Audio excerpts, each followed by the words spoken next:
Мне потребуется пряжа халва, XL это канат 8 мм, S это шпагат 1,5 мм, крючок номер 5 и ножницы. Ссылку на продавца-производителя данных материалов и инструментов и свой промокод на скидку, как всегда, оставляю в описании под этим роликом. Перейдем к работе. Вязать я буду в 2 нити.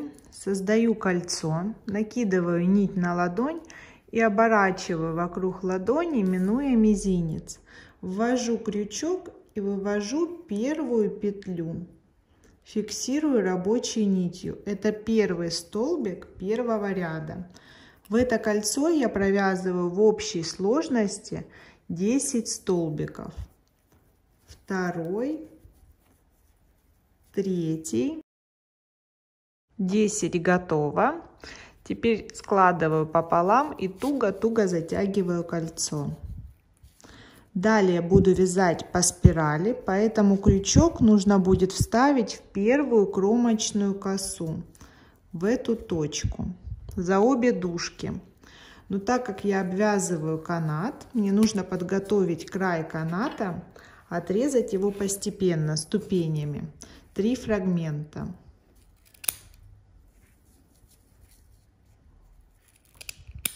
Готово. Прикладываю самый длинный срез плотно-плотно, так чтобы рабочая нить подхватила его следующим стежком. И туго-туго провязываю первый столбик второго ряда.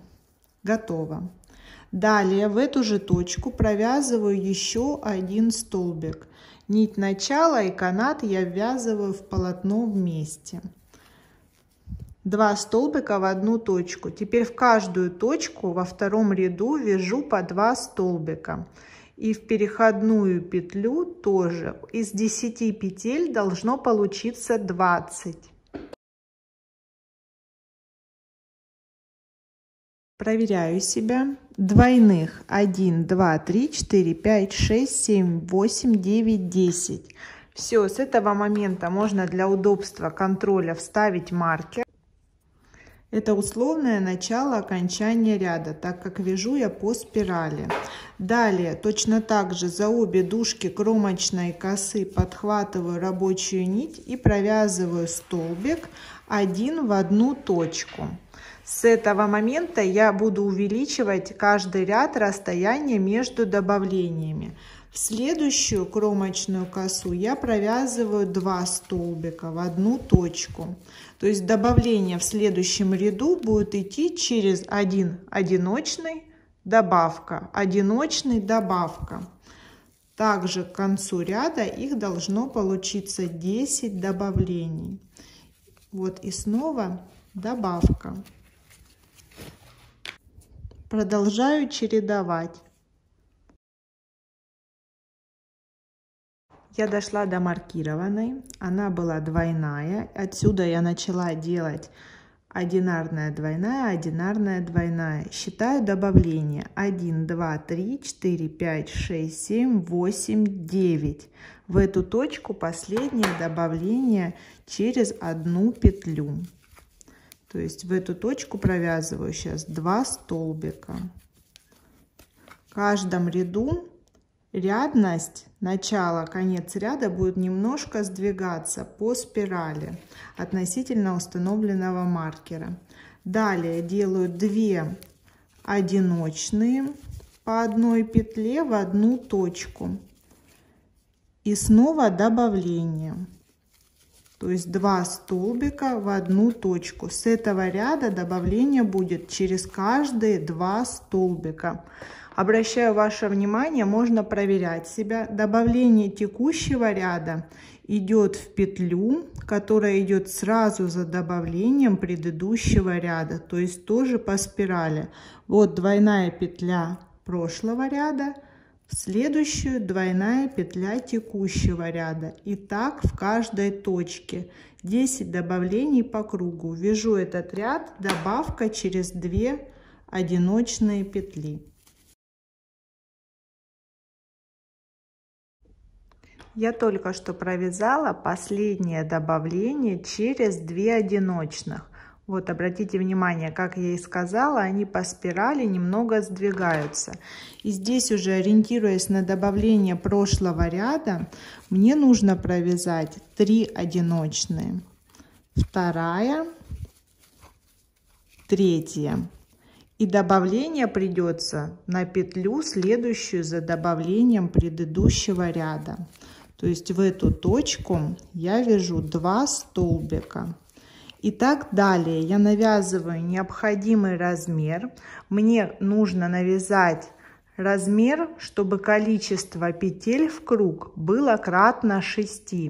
То есть я вяжу около 6 рядов, когда количество петель станет равным 60. Ряд за рядом по тому же самому принципу. Сейчас у меня в круговую 60 петель. На 6 делится по 10 петель, поэтому я отмечаю для себя каждую десятую. 1, 2, 3, 4, 5, 6, 7, 8, 9, 10. Готово. Теперь перехожу к вязанию самого узора. Сейчас обвязываю канат примерно на 12 воздушных столбиков следующим образом, с тем же натяжением нити и с тем же размером кромочной косы. 3, 4, 12. Готово. Далее мне нужно закрепиться. По низу полотна я пропускаю 7 столбиков. 1, 2, 3, 4, 5, 6, 7. У меня остается 3 петли для того, чтобы закрепиться из 10. 1, 2. Удаляю маркер. 3. Готова первая петля узора. Здесь продолжаю то же самое. 12 воздушных столбиков, обвязывая канат с тем же натяжением нити и размером кромочной косы. Потом снова пропускаю 7, на 3 креплюсь. И снова повторяю все то же самое по кругу 6 раз.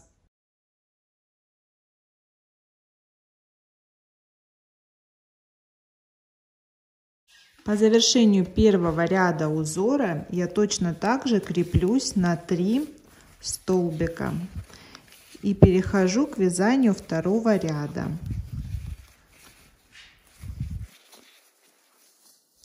3 готово.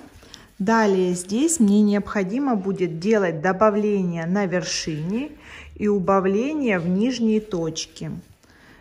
Маркирую 2 визуально центральные точки вершины, 2 петли. До маркированных петель вяжу 1 столбик в одну точку.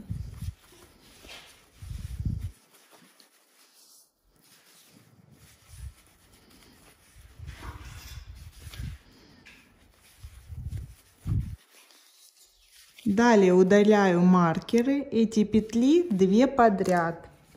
И в эти 2 подряд петли делаю добавление.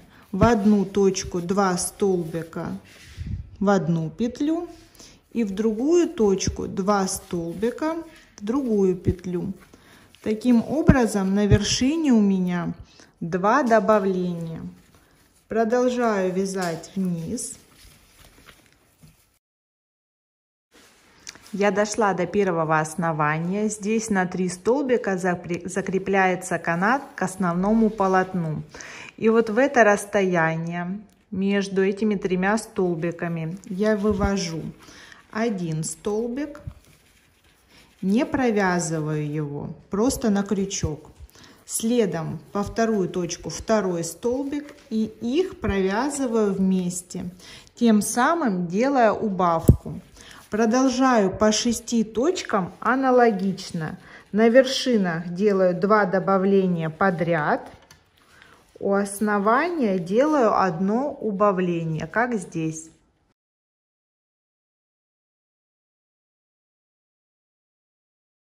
Я зашла на третий ряд обвязывания каната по рельефу. Здесь у основания сделала убавление, а здесь на вершине буду делать 3 добавления подряд. В первую точку 2 столбика, во вторую 2 столбика и в третью 2 столбика, для того, чтобы выровняться по количеству и изделие не скручивалось. Есть 3 добавления. Здесь у основания точно так же 1 убавка в точке вокруг убавки предыдущего ряда. Вот убавление. Вытягиваю первый столбик, второй столбик, их вместе. Готово. Продолжаю до конца ряда.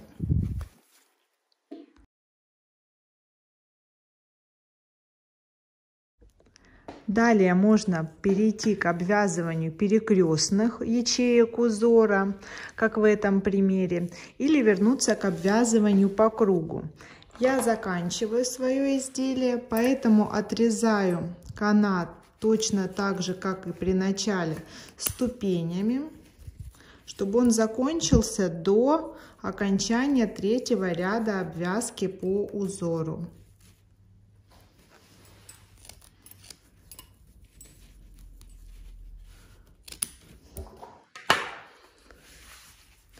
Продолжаю вязать до вершины. На вершине делаю точно так же 3 добавления.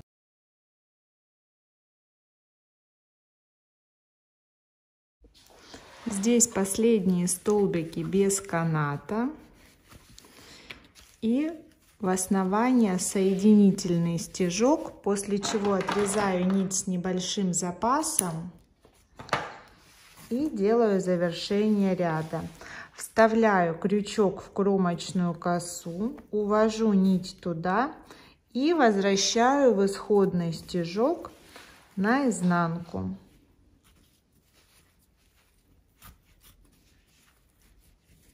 Прячу кончики, хорошенько отпариваю и выравниваю изделие с помощью температуры и пара. По этому принципу можно связать подставку под горячее, коврик под цветочный горшок или полноценный интерьерный ковер.